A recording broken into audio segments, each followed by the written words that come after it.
Mind Building, o canal com os cortes mais importantes do seu dia, dos maiores conteúdos fitness nacionais. Aqui na descrição estão alguns links de cursos que tornaram esse canal possível. Já curte o vídeo, se inscreve e não esquece de ativar as notificações. Então senta aí e aproveita.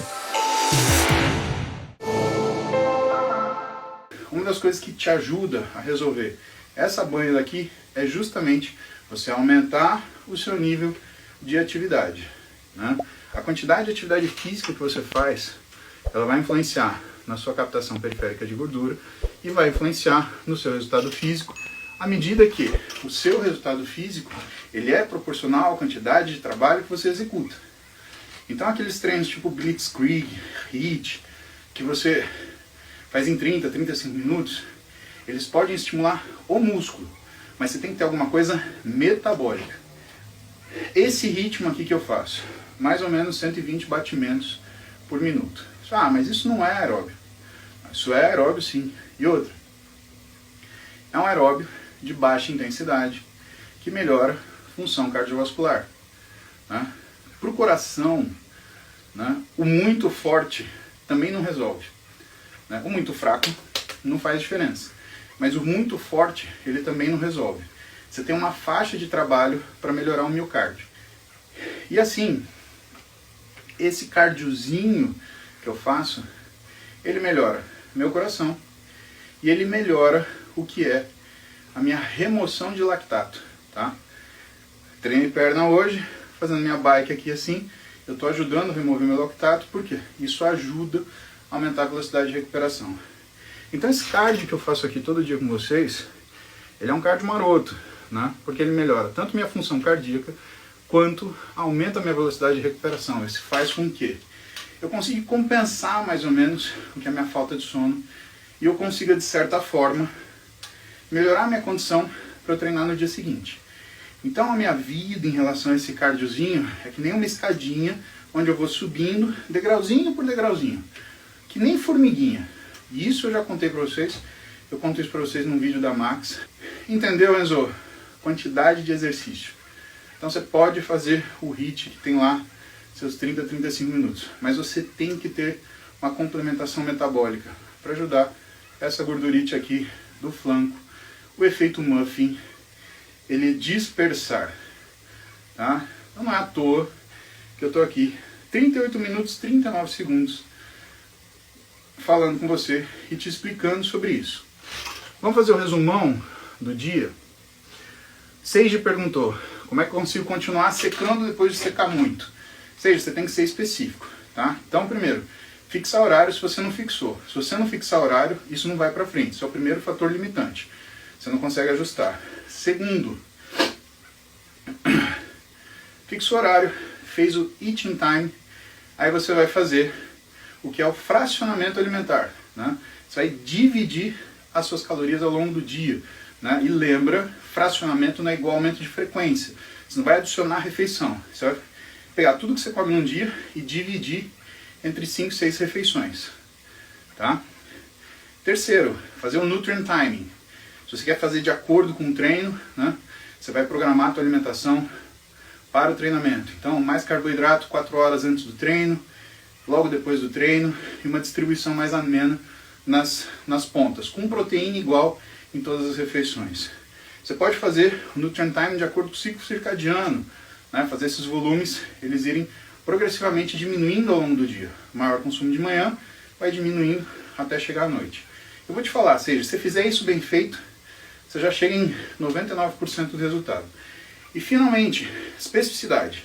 Uma vez que você fez tudo isso, que você tem quantidades de macros adequadas, que você tem quantidades calóricas adequadas, você tem que perceber que a parte mais difícil, o que é a dinâmica do seu físico, como que ele responde.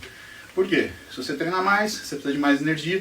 Se você treinar menos, você vai precisar de menos energia e isso vai ajustar tudo para você. Pro Enzo, fez tudo isso, tá com o efeito muffin. Aí a gente está falando de exercício, a gente está falando de função metabólica, a gente está falando de necessidade de aumento de captação periférica de glicose, que tem relação com o volume de treino que você faz, certo? Isso vai impactar positivamente naquilo que é o resultado que você quer. Pessoal, a gente tem vários tipos de estilos de dieta diferentes, que normalmente nutricionistas e nutrólogos eles usam de acordo com determinadas situações e indicações.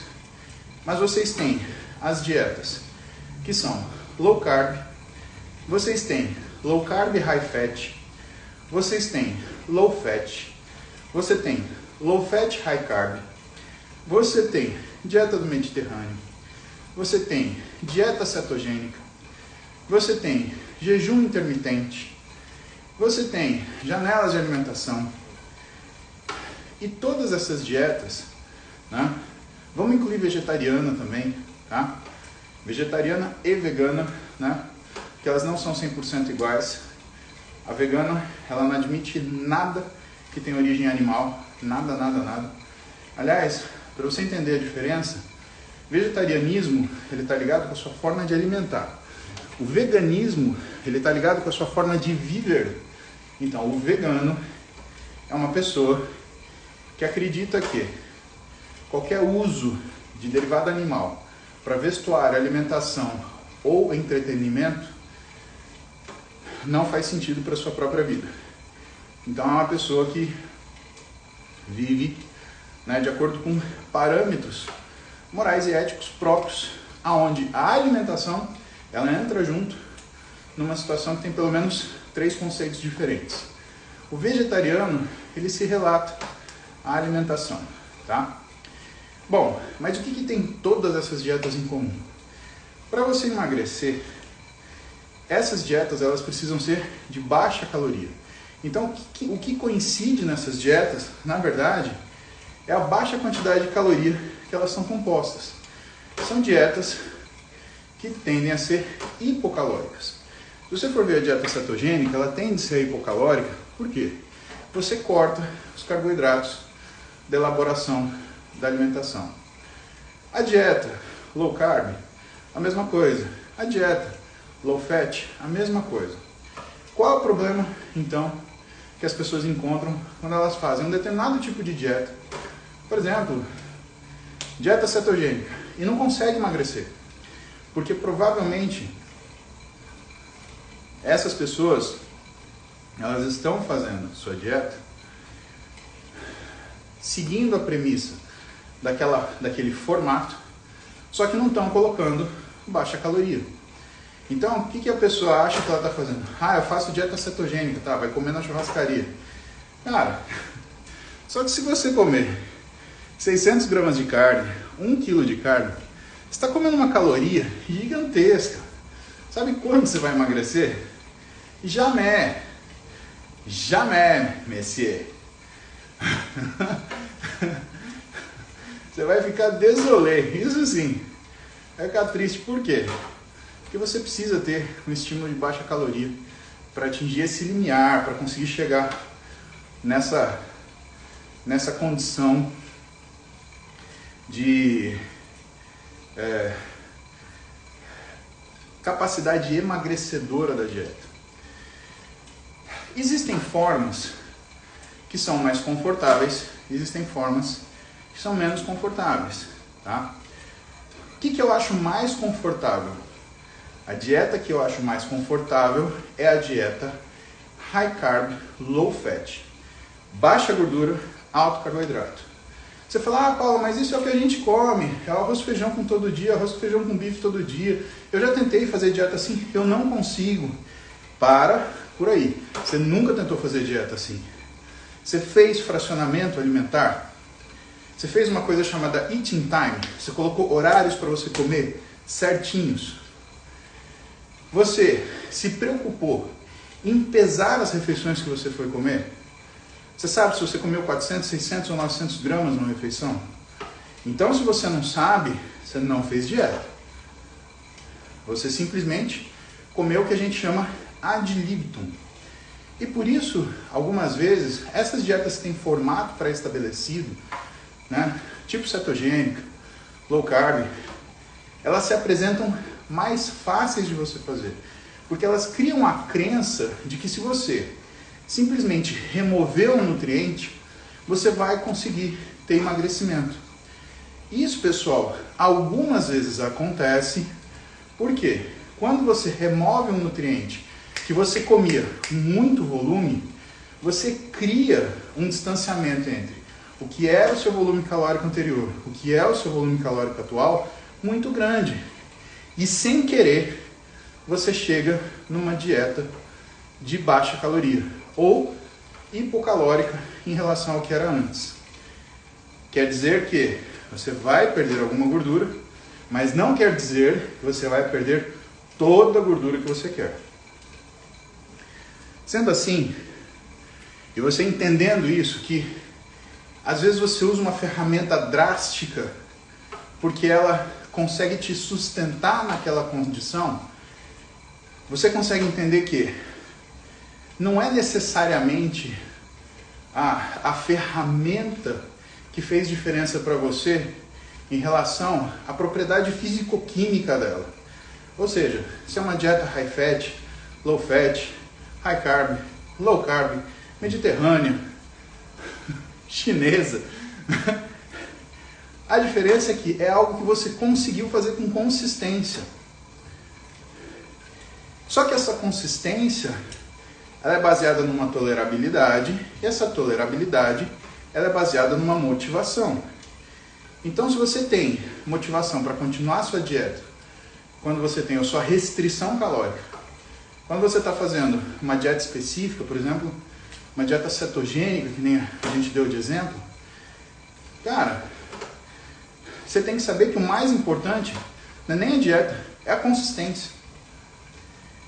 Eu, como médico de esporte, que é uma especialidade médica, onde existe uma área de aglutinação com a nutrologia, que é a parte de nutrologia esportiva, né, ou alimentação esportiva, eu vejo que quando a gente senta, eu e minha equipe de nutricionistas, e a gente vai ver o sucesso das dietas dos pacientes, as dietas que mais têm sucesso são as dietas que são mais confortáveis de fazer.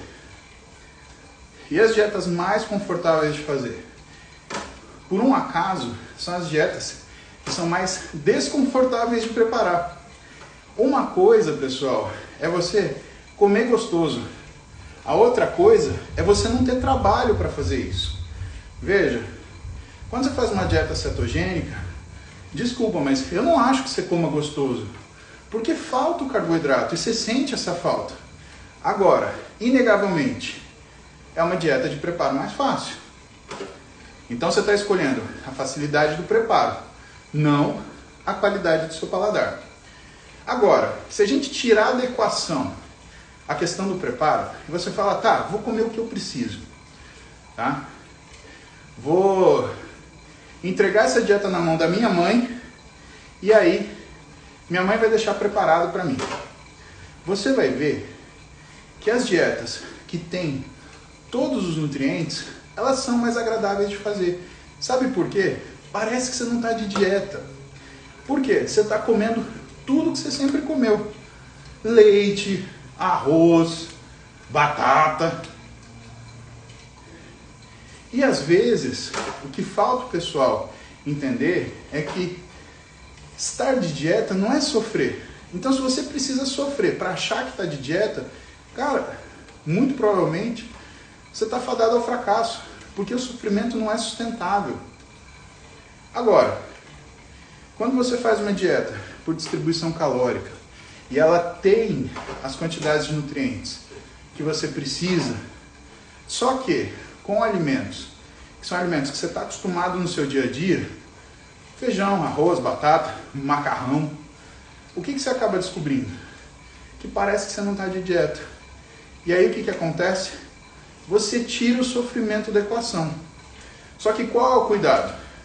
O cuidado é que você tem que saber que você está de dieta e não sentir que você está de dieta. O mistério do abdômen e a relação dele com a impressão que a gente tem de estar mais seco. Isso é fato, né? Um abdômen bem desenhado às vezes valoriza muito mais um físico do que um peitoral gigantesco. Porque muitas vezes o que a gente procura, observando o físico da pessoa, é detalhe, é silhueta, e não tamanho, né? Tanto que O tamanho ele impressiona quando você se compara com a pessoa, mas de longe, quando você vê a pessoa, tanto faz, grandalhão, pequenininho. Agora, silhueta é outra coisa, informação visual é outra coisa. Então o que eu falo para vocês? Busquem sempre informação visual, o abdômen é crucial nisso, e ele é em grande parte o que vai fazer você ter a sensação de que você está seco. Só que o abdômen, ele é um músculo como outro qualquer, então ele precisa de volume, ele precisa de treinamento, e como qualquer outro músculo, ele tem um papel biomecânico muito importante, que é estabilizar o tronco, principalmente nos movimentos livres, né, de treino de membros inferiores. E olha que legal, tanto o Iago quanto o Cauê, eles bateram numa coisa bacana, não sei se foi de propósito, se foi parabéns, que é a questão de você secar. E o que eu falei hoje de manhã, sem treino de perna, você não vai conseguir fazer isso.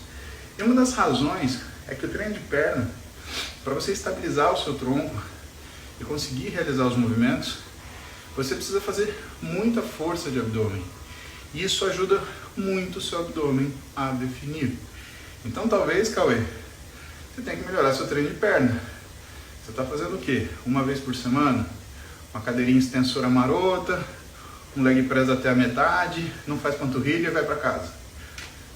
Cauê, para pensar. Um bom treino de perna, ele tem pelo menos o volume de você treinar aquilo que você mais gosta.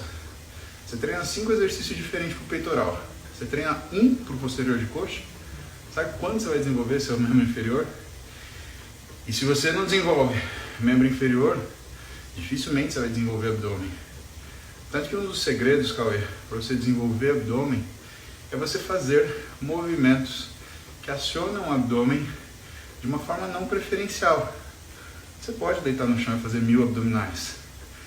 Mas, cara, se você correr, por exemplo, você vai fazer 1000 abdominais e nem vai perceber que você está fazendo. O movimento de flexão do quadril, ele usa o abdômen como uma musculatura acessória de uma forma indireta. Por quê?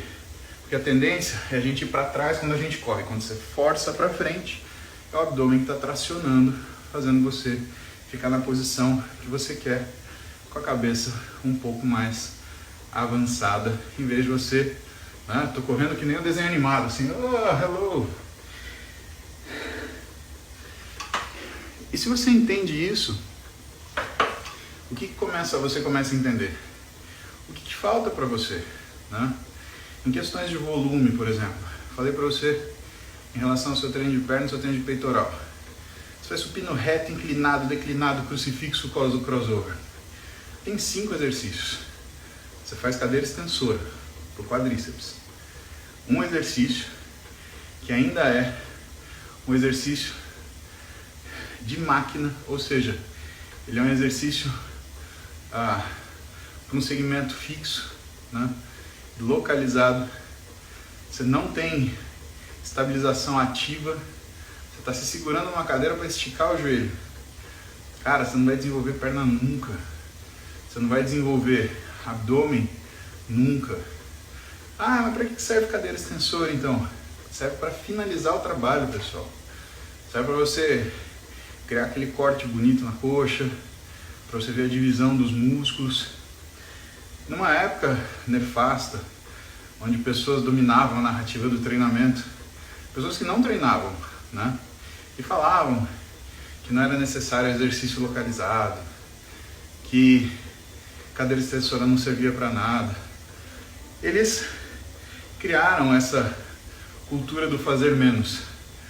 E o problema é que muita gente, abraçada nessa ideia de fazer menos, acabou perdendo um tempão, 2 anos, 3 anos, né? Fazendo aqueles treininhos vagabundo, né? Tipo copiar e colar que esses caras eles propagavam. Ou como se existisse uma coisa que a gente chama de silver bullet na medicina, que é quando você tem um remédio que resolve tudo. E aí, os caras citavam artigos e mais artigos, que cadeira extensora não funciona. Fulano, deixa eu te explicar uma coisa. Não existe exercício que não funcione. Existe estratégia que não funciona. O culpado não é o exercício, é a pessoa que o prescreve ou deixa de prescrevê-lo. O fato é esse. Então, um treinador experiente, ele é minucioso, ele vai colocar uma cadeira extensora, por exemplo, para você aquecer o joelho, ele vai colocar para você finalizar um treino de quadríceps, né? Mas ele vai usar aquela ferramenta para aquilo que ela é determinada, né? Mas para quem só tem martelo, tudo é prego. Então vocês veem um monte de gente querendo bater parafuso na madeira e fazendo um regaço no que é o físico, a vida e a motivação das pessoas. Motivação também, porque quando a pessoa faz muita coisa que você fala e não dá certo, ela vai perdendo a esperança, perdendo a confiança e ela se desmotiva e acaba abandonando aquilo. Mas um alerta, tá? Não viva de motivação. Quem vive de motivação é drogado. Se você precisa de reforço imediato para tudo que você faz na vida, você vai acabar usando droga, porque não existe nada de bom na sua vida que vai entregar para você uma resposta imediata de satisfação, tá? Então você tem que fazer aquilo meses. Ah, comecei a treinar 6 meses o mesmo treino, né? Contei para vocês a história daquele paciente meu que mandou um e-mail, 10 dias, não, eu queria trocar de treino, porque esse eu já enjoei. Filho, se eu tivesse um chicotinho, eu ia buscar ele na casa dele e chicotear a lomba dele, né? Provavelmente ele não está treinando com um treinador, e isso é uma das coisas que a gente vai trabalhar na próxima consulta, porque por mais que a gente tenha a equipe que prescreva o treino, a gente tem o Musearm que ensina o paciente a fazer o treino, quando a pessoa ela é fraca no sentido de fazer repetidamente a mesma coisa, que é o que dá resultado, você precisa ter um treinador, não é opcional. Se você não tem vontade própria, você precisa do que é a resiliência de outra pessoa, o profissionalismo de outra pessoa, para criar para você essa resiliência, ou para te ensinar a desenvolvê-la. Não tem nada de errado com isso. O que é a escola, por exemplo? Se você conseguisse estudar sozinho, você não ia para a escola, mas já pensou você organizar todo o conteúdo, sei lá, da 8ª série, quando você estava com 13, 14 anos de idade, e você estudar por conta, tudo aquilo, não ia dar certo, ia. Por isso que eu falo para vocês, tenha a experiência de ter um treinador para você aprender a fazer essas coisas. Ele não é o cara que vai tirar e botar peso para você. Ele é o cara que vai te ensinar a conduzir um treino de qualidade que vai trazer resultado para você naquilo que você está fazendo, tá bom? Pois bem, falar desse importante parênteses sobre motivação, quem vive pendurado nisso, sobre o que a gente espera que você faça, os teus níveis de expectativa. Quanto tempo demora para um abdominal ficar legal, para você dar uma secada quando você muda o que é a sua rotina? Vocês me viram fazer o projetinho lá de 60 dias, vocês estão me vendo manter agora o físico conquistado. Porque sim, eu espero em 22 ter condições de competir. Então eu tenho que chegar num físico muito bom e mantê-lo muito bom. Para quê? Perto da competição, o único trabalho que eu tenho é em 60 dias sair de muito bom para excelente. De um físico estético para um físico competitivo. Mas se você está começando do zero, seja mais generoso com você. Programe pelo menos 120 dias. 4 meses, exatamente. E nesses 120 dias, faça as coisas repetidamente, tá? E o que eu quero que você repita? Pelo menos uma vez por semana você repita o seu treino de perna, meu. Por quê? Como são músculos muito vastos e volumosos, eles demandam um arrasto metabólico muito grande. Então, se você quiser treinar tudo de perna num dia só, você vai sair exausto E essa não é uma estratégia muito inteligente, porque a via da exaustão, ela é a via do esforço sem direcionamento. Você precisa de estratégia. Por quê? Você vai ficar se exaurindo 1 dia, 2 dias, 3 dias. O dia que você não conseguir treinar, você vai dar graças a Deus, e não é esse o objetivo. O objetivo é o dia que você não conseguir treinar, é você ficar com aquela pulga atrás da orelha e falar: eu devia ter treinado hoje. Isso é importante. Esse eu devia ter treinado hoje é do cara que vai secar. Então, uma das coisas que você vai fazer, né? Você vai dar um jeito, não sei como, de encaixar mais um treino de perna na tua semana. Tá? Por que isso? E aí entra a pergunta do Iago. Porque quando você faz os exercícios livres do treino de perna, stiff, agachamento, passada, a fundo, né? Você vai ativar mais o seu abdominal.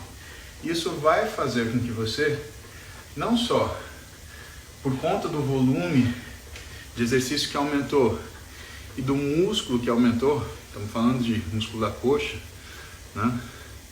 Vai fazer com que você tenha uma melhora, principalmente da gordura abdominal.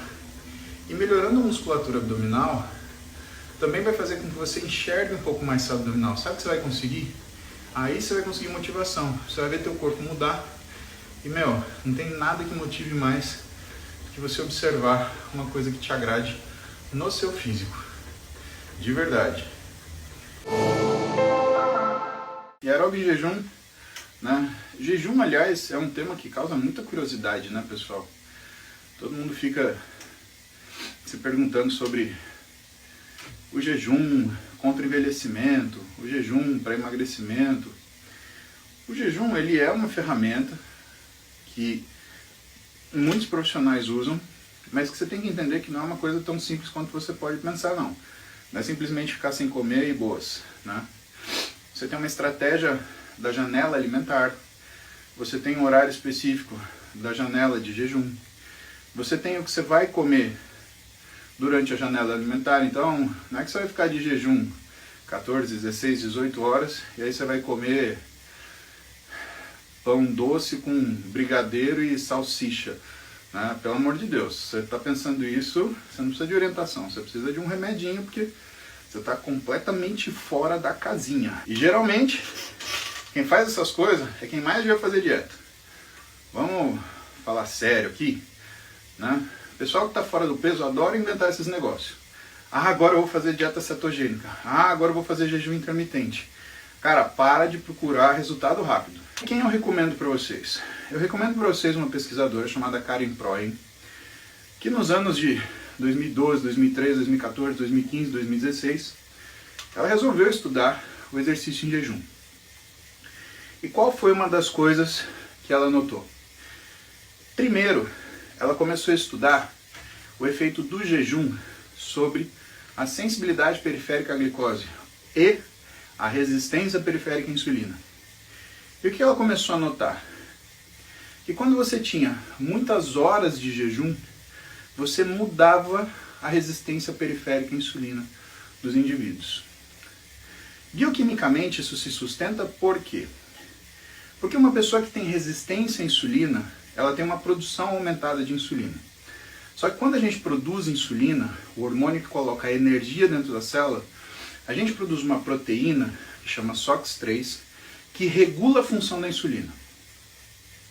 E se essa produção de insulina está aumentada, a produção dessa proteína também está aumentada. Isso quer dizer que não interessa se você está comendo melão da Malásia ou você está comendo um pote de Nutella. Você vai ter resistência à insulina. Claro que como um pote de Nutella tem mais caloria, você vai engordar muito mais rápido. Mas não é porque você está comendo o melão da Malásia que você não vai continuar engordando. Porque isso vai acontecer. Porque a situação base é a resistência à insulina. E a Karen Proien, ela começou a colocar o aeróbio em jejum como se fosse um método para melhorar essa situação. E o que ela notou? que se você colocasse intensidade nesse aeróbio, o que existiria seria uma tentativa, ou seria, né, a ação do corpo para fazer a correção da glicemia. E existe um contínuo, né, quando a gente faz atividade física, que faz a correção da nossa glicemia. Como eu já comentei para vocês aqui no banha, a quantidade de glicose que a gente tem no sangue é muito, muito pequena. Se você pegar a minha volemia inteira, que deve ser mais ou menos uns 5, 6 litros de sangue, deve ter de 5 a 10 gramas de glicose, não mais que isso. Aí você se pergunta, cara, mas de onde vem a energia então que movimenta o seu músculo? A resposta é glicogênio, que é a glicose que a gente põe dentro do músculo. Essa glicose que a gente põe dentro do músculo, ela demora tempo para ser feita, que é mais ou menos 4 horas. Isso quer dizer que o seu pós-treino real não é o que você come antes de treinar, é o que você comeu 5, 6, 4 horas antes de treinar, para dar tempo de fazer glicogênio, e dando tempo de fazer glicogênio, você conseguir utilizar isso para o exercício. Sendo assim, e sabendo disso, você tem que saber que, se você faz exercício, existe um estímulo, uma resposta do corpo para fazer a equalização dessa glicemia. E esse estímulo, ele é um estímulo hormonal. A primeira coisa que o seu corpo aumenta é catecolamina. Catecolamina, você sabe o que é? Adrenalina, noradrenalina, serotonina, tudo são catecolaminas, né? Mas o mais importante é a adrenalina. E o que a adrenalina faz? A adrenalina faz você quebrar os estoques de glicogênio para você obter glicose, e ela faz você aumentar a glicemia, pelo menos de uma forma aguda. A adrenalina, você sabe que você está liberando, por quê? Porque o seu coração está acelerando, sua pressão está aumentando, você começa a transpirar. E se esse estímulo catecolaminérgico ele não funcionar, o que vai acontecer? Ou ele não for suficiente, você vai liberar outros hormônios. No caso, o hormônio do crescimento, a somatotrofina. E é isso que muita gente entende errado também. Ah, eu vou fazer aeróbio em jejum que aumenta o GH. Então, mas esse GH não é anabólico. Esse GH é catabólico.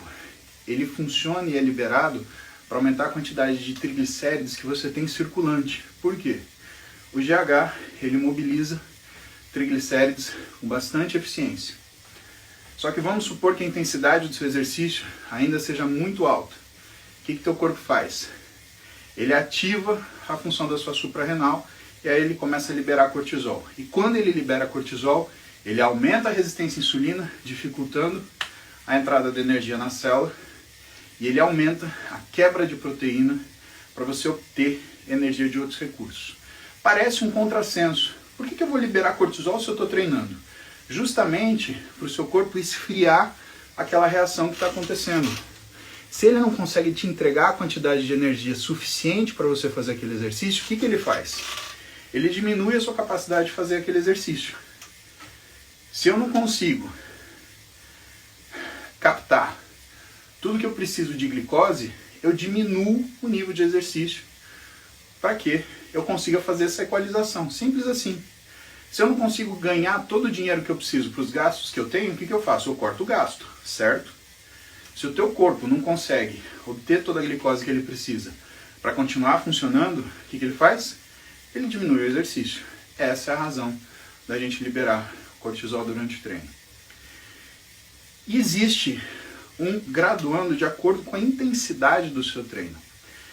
E a Karen Proen, ela descobriu isso. E ela percebeu que toda vez que a gente passava de 65% da capacidade máxima de consumo de oxigênio, do VO2 máximo, o que acontecia é que essa glicorregulação, ou seja, essa resposta hormonal que colocava a nossa glicemia de novo em patamares normais, ela impedia que uma coisa que ela estava procurando fazer acontecesse, que é o quê? O estresse mitocondrial. Karen Proen, ela notou que quando você coloca o teu corpo no estresse energético, você faz biogênese mitocondrial, você aumenta o número de mitocôndria por célula. Por quê? Porque o teu corpo interpreta que a falta de energia é uma falta de processamento de energia. Então, se ela não consegue obter energia, ela trata de aumentar a quantidade de usinas que transformam essa energia. E quem são essas usinas? São justamente as mitocôndrias. Pois bem, por que é importante você ter mitocôndria? Porque significa que você vai conseguir gerenciar mais energia na mesma unidade de tempo. E isso leva a uma compreensão do que é você emagrecer fazendo exercício aeróbio em jejum, que não é a queima de energia. Você não emagrece porque você queima energia, você emagrece porque você aumenta a sua capacidade de processar energia. Mas veja, esse emagrece, ele está entre dois parênteses muito excepcionais, que é desde que haja controle alimentar. Por quê? Se você continuar colocando lixo no teu corpo, meu amigo, você vai engordar fazendo aeróbio em jejum até se você andar em jejum na China e voltar. Sinto muito, tá? Eu acho que está na hora vocês pararem de achar que é porque eu treino, eu não sei porque eu não emagreço. Para, porque isso daí você já tinha que ter aprendido há muito tempo atrás. Se você está fazendo exercício para emagrecer, vai fazer outra coisa. Não se ilude não. Você só está correndo risco, aumentando a chance de você se machucar. Quer fazer isso? Quer fazer sério isso? Então você tem que organizar treino e alimentação. E o jejum é útil nessa situação, em que você cria um estímulo de agressão mitocondrial para você fazer com que você tenha biogênese mitocondrial e, portanto, seja capaz de metabolizar mais energia por unidade de tempo. Isso é mais ou menos como se fosse uma musculação para a mitocôndria. Quando você põe peso que o seu músculo sofre para contrair, seu músculo aumenta. Quando você coloca uma demanda energética que a sua mitocôndria sofre para realizar, você cria mitocôndria.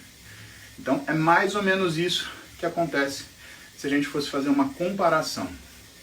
Agora, o que você tem que entender? A mitocôndria é como se fosse a bomba de gasolina do carro. Ela permitirá que você gaste mais energia quando você for usar o seu motor. Mas ela, por si só, quieta não faz nada. Foi aí que entrou um segundo estudo da Karen Proen, onde ela pegou um grupo de pessoas e fez fazer 2 horas de aeróbio em jejum de baixa intensidade, abaixo de 65% do VO2 máximo, durante um período. E o que ela descobriu e que foi um negócio sensacional. Vocês sabem que fibras musculares a gente divide mais ou menos em 3 fibras. Fibras vermelhas, que são as fibras que usam metabolismo aeróbico, não são fibras de força, são fibras de endurance. Fibras brancas, que são fibras de força e que são glicolíticas. Elas não são capazes, ou praticamente não são capazes, de usar gordura. E as fibras de transição, que são as fibras que têm um pezinho lá e um pezinho cá. E que são essas fibras que a gente trabalha quando a gente faz musculação. A gente recruta fibras de transição para transformá-las em fibras de força, que hipertrofiem e ganhem volume. E o que ela descobriu? Que quando você fazia 2 horas de aeróbio em jejum, numa intensidade abaixo de 65% do VO2 máximo, ela conseguia fazer com que estas fibras elas começassem a queimar gordura eficientemente. Cara, isso é sensacional. Você descobrir que a fibra ela se adapta a queimar a gordura de um jeito que ela não era preparada para, ela mostra o quê? Você está aumentando a sua capacidade metabólica. Então sim, algumas vezes nós usamos o aeróbio em jejum como uma forma de auxiliar o que é o processo de emagrecimento. Mas isso não é a única forma, né? Você fazer aeróbio de uma intensidade moderada contínua também faz isso. Fazer isso daqui que eu estou fazendo aqui também faz isso, né? Fazer aeróbio faz isso. A única coisa que muda é a intensidade. Se você vai fazer em jejum, a intensidade é uma. Se você vai fazer antes do treino, a intensidade é outra. Se você vai fazer depois do treino de musculação, a intensidade é outra. Se você vai fazer separado do treino de musculação, a intensidade é outra. E o que você tem que entender são as treinabilidades. Qual o seu objetivo? É ganhar endurance para correr uma maratona ou é você ganhar musculatura para criar uma imagem física que te satisfaça.